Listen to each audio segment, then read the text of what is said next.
لقد سمع الله قول الذين قالوا إن الله فقير ونحن أغنياء سنكتب ما قالوا وقتلهم الأنبياء بغير حق ونقول ذوقوا عذاب الحريق۔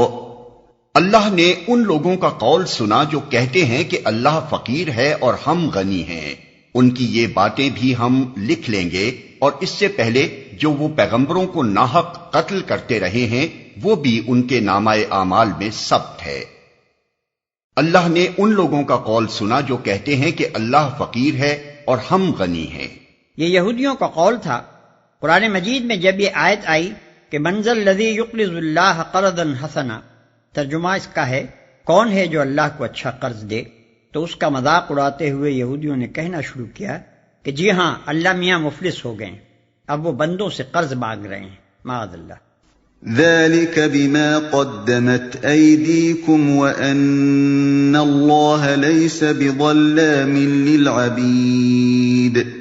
جب فیصلے کا وقت آئے گا اس وقت ہم ان سے کہیں گے کہ لو اب عذاب جہنم کا مزہ چکھو، یہ تمہارے اپنے ہاتھوں کی کمائی ہے، اللہ اپنے بندوں کے لیے ظالم نہیں ہے۔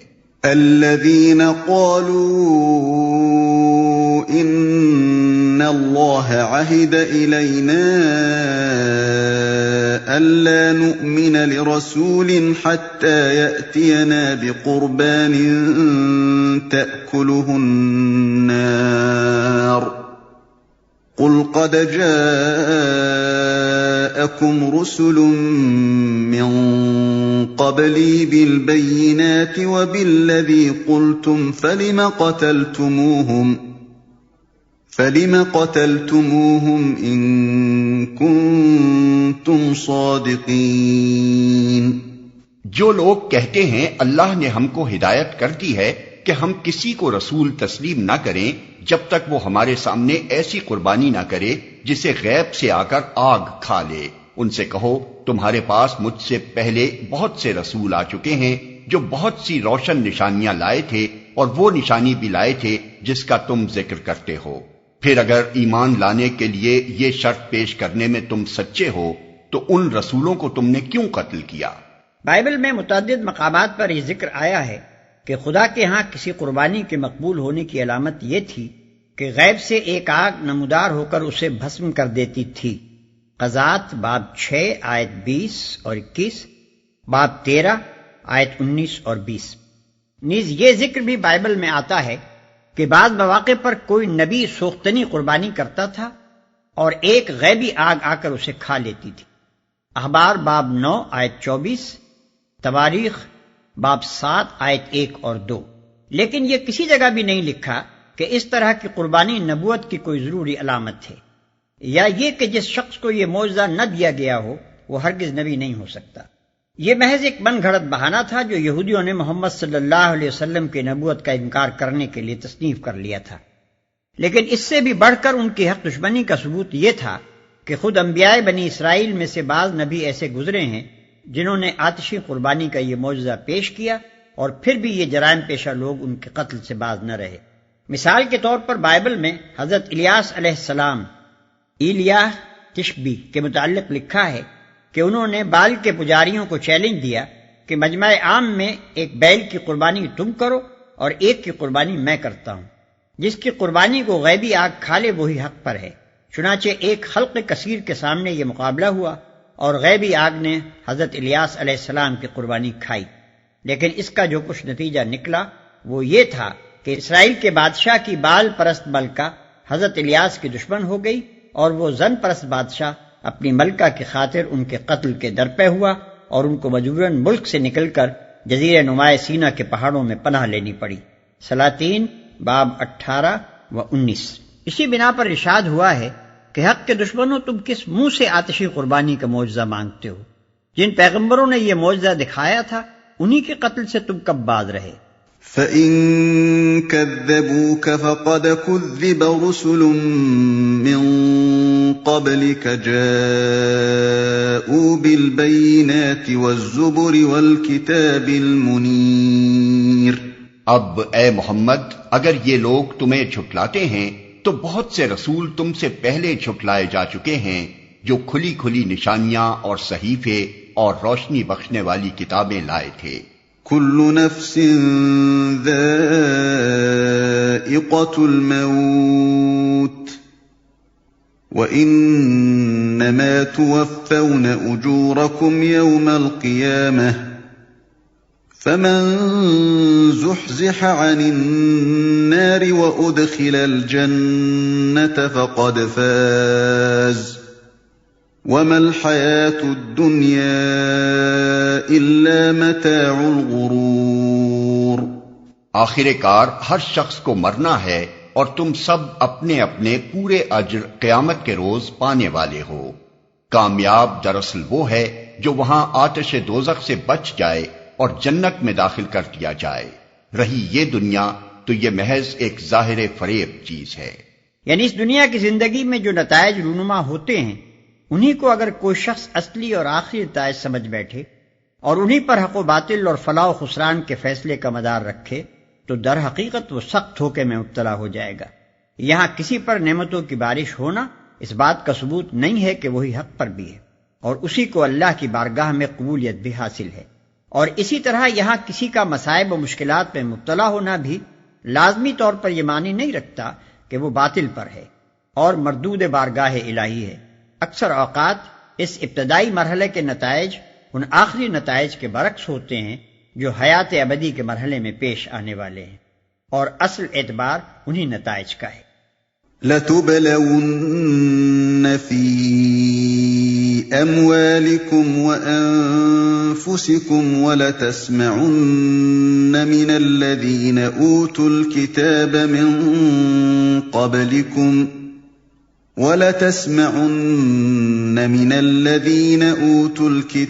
مِنْ قَبْلِكُمْ وَمِنَ الَّذِينَ أَشْرَكُوا أَذًى كَثِيرًا وَإِن تَصْبِرُوا وَتَتَّقُوا فَإِنَّ ذَلِكَ مِنْ عَزْمِ الْأُمُورِ۔ مسلمانوں، تمہیں مال اور جان دونوں کی آزمائشیں پیش آ کر رہیں گی اور تم اہل کتاب اور مشرکین سے بہت سی تکلیف دہ باتیں سنو گے۔ اگر ان سب حالات میں تم صبر اور خدا ترسی کی روش پر قائم رہو تو یہ بڑے حوصلے کا کام ہے۔ اگر ان سب حالات میں تم صبر اور خدا ترسی کی روش پر قائم رہو، یعنی ان کے طعن و تشنی، ان کے الزامات، ان کے بیہودہ طرز کلام اور ان کی جھوٹی نشر و اشاعت کے مقابلے میں بے صبر ہو کر تم ایسی باتوں پر نہ اتر آؤ جو صداقت و انصاف، وقار و تہذیب اور اخلاق فاضلہ کے خلاف ہو۔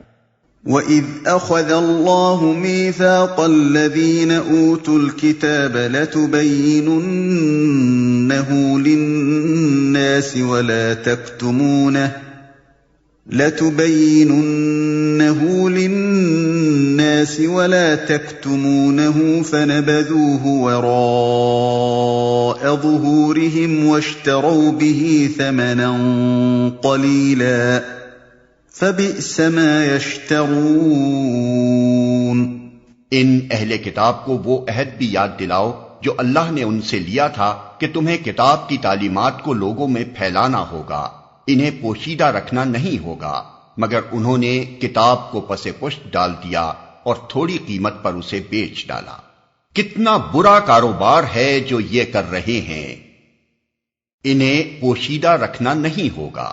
یعنی انہیں یہ تو یاد رہ گیا کہ بعض پیغمبروں کو آگ میں جلنے والی قربانی بطور نشان کے دی گئی تھی، مگر یہ یاد نہ رہا کہ اللہ نے اپنی کتاب ان کے سپرد کرتے وقت ان سے کیا عہد لیا تھا اور کس خدمت عظمیٰ کی ذمہ داری ان پر ڈالی تھی۔